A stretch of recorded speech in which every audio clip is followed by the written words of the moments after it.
ดึกแล้วป่านนี้สิเป็นจังได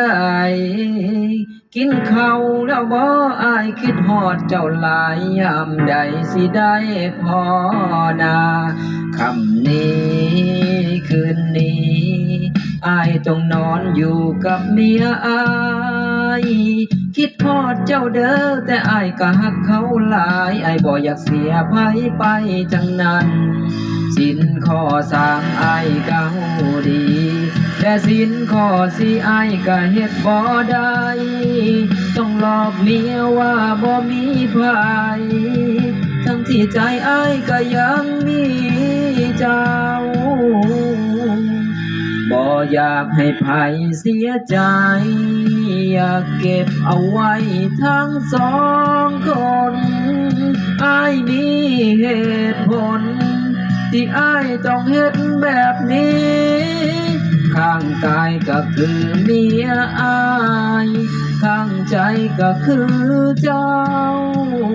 สิต้องเลือกอายก็บ่เอาอายย้านเฮ็ดใจบ่ได้ให้เลือกไผก็เจ็บคือเก่า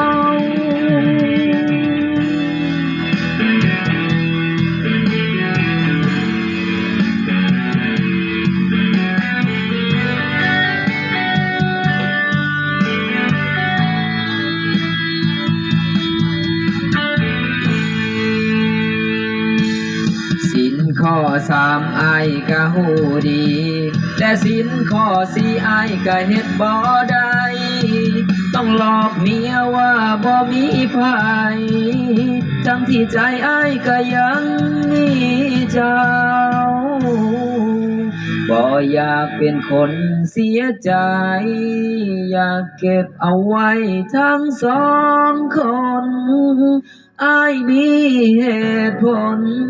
ที่อายต้องเฮ็ดแบบนี้ข้างกายก็คือเมียอายข้างใจก็คือเจ้าสิต้องเลือกอายก็บ่เอาอายย้านเฮ็ดใจบ่ได้ให้เลือกไผก็เจ็บคือเก่าบ่อยากให้ไผเสียใจอยากเก็บเอาไว้ทั้งสองคนอายมีเหตุผลที่อายต้องเฮ็ดแบบนี้ข้างกายก็คือเมียอายข้างใจก็คือเจ้าที่ต้องเลือกอายก็บ่เอาอายย้านเฮ็ดใจบ่ได้ให้เลือกไผก็เจ็บคือเก่า